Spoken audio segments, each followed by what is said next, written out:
एक बार एक सज्जन पत्नी से लड़ाई हो गई तो मरने के लिए गए सरोवर में।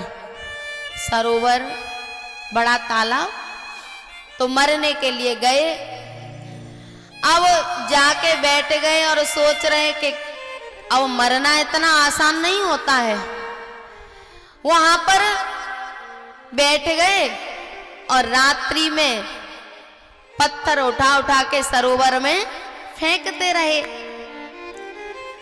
सोच रहे कैसे मरूं, मर जाऊंगा तो बच्चों का क्या होगा। मतलब शांति से मर भी नहीं सकते, जीते जी तो ये बच्चे चैन पड़ने नहीं देते और शांति से मरने भी नहीं देते। बोले कैसे मरूं, सोचते सोचते सुबह हो गई और उसने देखा कि जिसको वो फेंक रहा था वो पत्थर नहीं था तो क्या था, हीरों के ढेर पे बैठा था और 2-4 हीरे बच गए। अब तो वो जोर जोर से रोने लगा। किसी ने पूछा क्या हुआ, बोले अंधेरे में मैंने सारे हीरों को सरोवर में फेंक दिया। सज्जनों, हम भी बैठे बैठे इस जीवन रूपी हीरे को फेंक ही रहे हैं। इतना कीमती जीवन है ना, इसको बैठे बैठे फेंक रहे हैं। और जब अंत में ध्यान आता है, रहे न काऊ काम के सेठ न कोले। जब किसी काम के नहीं रहते ना,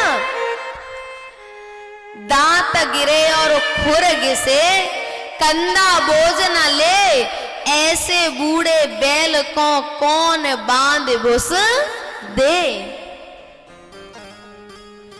आंख में पड़ेगा जाला, नाक से बहेगा नाला, लाठी से पड़ेगा पाला, जरा जिंदगानी में खड़े खड़े वस्त्रों में करेंगे मलमूत्र त्याग, पड़े पड़े थूकते रहेंगे थूकदानी में।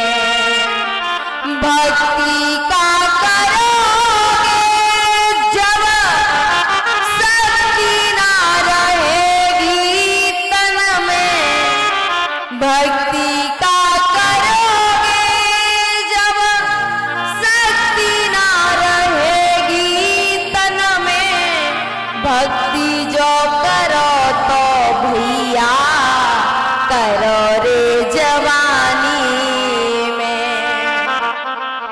कहते हैं बुढ़ापे में भजन कर लेंगे, लेकिन बुढ़ापे में शरीर पर बस नहीं रहता, भजन क्या करेंगे। शरीर में इतना दर्द रहता है कि बैठने का बस नहीं रहता, फिर भजन क्या करेंगे। तो प्यारे, वो सज्जन कोई और नहीं है, हम सब हैं।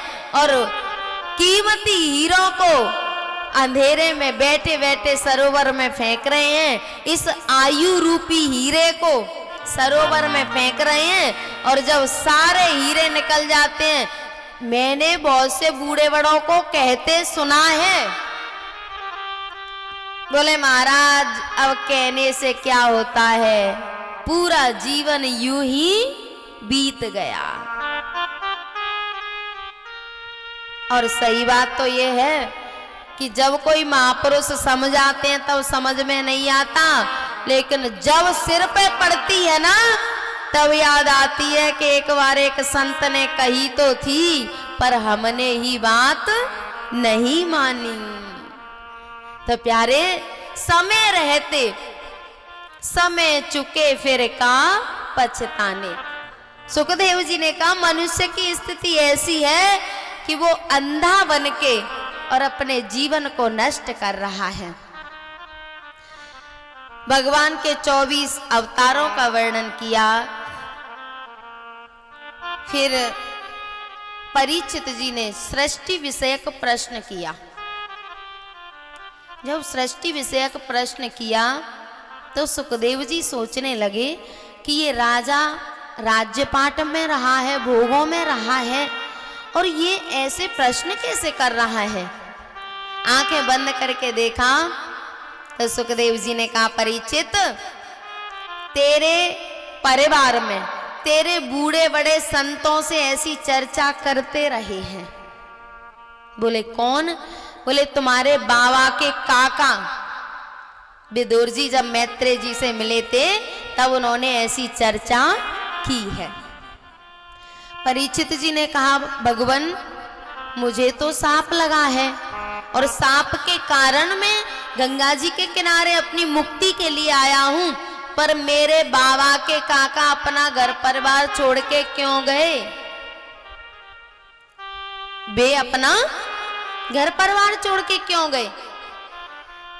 तब सुखदेव जी ने कहा, बोले जब पांडवों को लाक्षागृह में जलाया गया, द्रौपदी का चीरहरण हुआ, उसके बाद भगवान धृतराष्ट्र की सभा में शांति दूत बन के आए। भगवान ने धृतराष्ट्र से कहा, धृतराष्ट्र आप पांडवों को केवल 5 गांव दे दो और वो अपना गुजारा कर लेंगे, ज्यादा नहीं मांग रहे। लेकिन दुर्योधन ने कह दिया, सूचग्रे नैव दास्यामि विना युद्धेन केशव।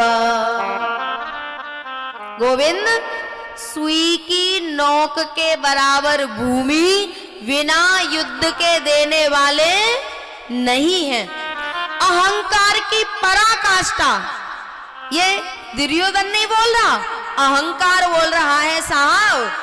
और जो इस तरह की बात करते हैं ना कि हम तो एक कूंड जमीन नहीं देंगे, अगर दम है तो लठ से ले ले, ये वो नहीं बोल रहा, अहंकार बोल रहा है।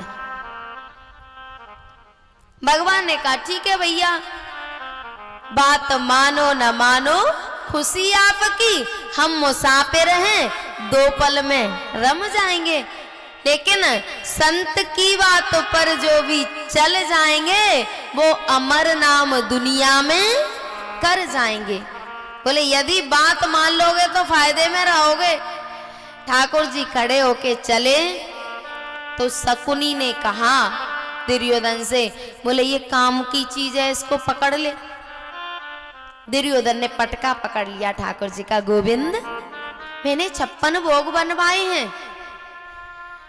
ठाकुर जी ने कहा, दुर्योधन व्यक्ति 2 स्थितियों में भोजन करता है, या तो खाने वाले को भूख ज्यादा हो या खिलाने वाले का भाव ज्यादा हो। और प्यारे, ना तो मुझे भूख ज्यादा है और ना तेरा भाव ज्यादा है। दुर्योधन ने कहा, बंदी बना लो इस ग्वाले को। और जैसे ही उसके चमचे चले ना तो ठाकुर जी ने विराट रूप धारण कर लिया। सबकी आंखें बंद हो गई भगवान के तेज से, और कोई भी भगवान के दर्शन नहीं कर पाया। क्यों? प्यारे, परमात्मा के दर्शन करने के लिए किसी साधु की दी हुई दृष्टि चाहिए। आंखें तो हमारे पास हैं, लेकिन ये आंखें संसार में केवल दोष देखती हैं। किसी संत के पास भी जाएंगे ना, वैसे तो महाराज जी बढ़िया हैं, सब बढ़िया है, पर थोड़े से अहंकारी नहीं लगते? बताओ, हमें इतनी दूर से मिलने गए, उनने 5 मिनट का समय दिया। अरे भैया, तू जितनी देर संत के पास बैठेगा उतनी देर व्यर्थ चर्चा करेगा, संसार की चर्चा करेगा, और साधु का समय बड़ा कीमती होता है। वो अपनी साधना करेगा। तो हमारे पास आंखें तो होती हैं, पर संतों में भी दोष ढूंढती हैं। और जब कोई महात्मा अपनी दृष्टि से दिखाता है ना संसार को, तो फिर सिया राम में सब जग जानी। जब कोई महात्मा अपनी दृष्टि देता है तो फिर हर जीव में परमात्मा के दर्शन